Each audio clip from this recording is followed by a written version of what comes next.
rin kasi sinapapa sa Beta Theater kung saan ako na-discover. Ako ang gumanap na Let's Toy sa Himalaga Musical ng 2020. Kapag pagbukas ng telephone, masaya ako nagpo-perform. Yes, tatawagin natin ang unang panahon.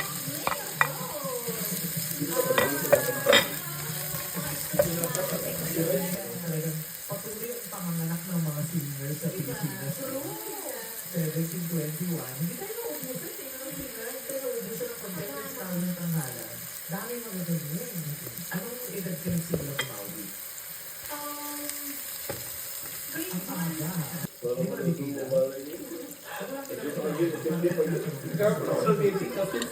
Naalala ko sa start of 50 pa YouTube. Apo. Saan yun? Sa Bacolod.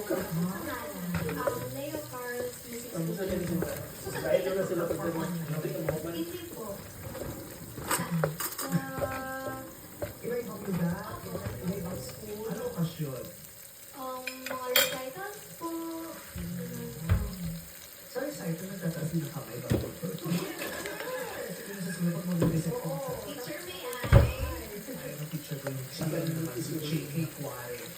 Performer to stage. Stage performer. Kasi nakapag-perform. Teka. Wala. Ito musika. Naghiwala ka. Yung first yes, nanonood ako ng musical sa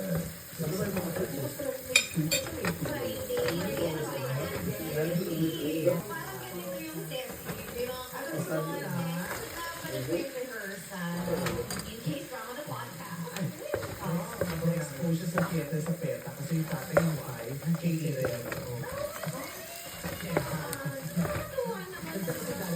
K-11, pero sa PETA. Pero sa PETA. So palagi kang sinasama ng papa mo? Kumukuha ko. Sabi ko kay Thomas sa pinag-inuman. Kumukuha na. Nang nakikita ko po sa na-expose ka. Before the trip, parang sabi ko na, nanonood siya ng picture sa gusto niya makikita ko. Ako lang yung grato mo sa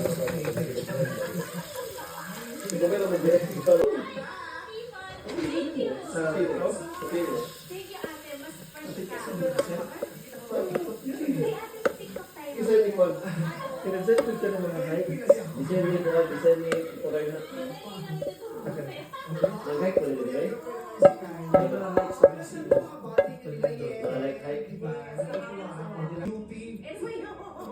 Sa youth back to this. Ano siya, medyo gospel, medyo inspiration. Basta ko na ang chorus. Okay. Grace, blessings, and favor from you, Lord. Parang ganyan. Parang ganyan. Malamig ng boses. Sino si Nick? Thank you. Iba yung Selena, di ba? Malamig ng boses. Parang sinabi to sa yung lalaki.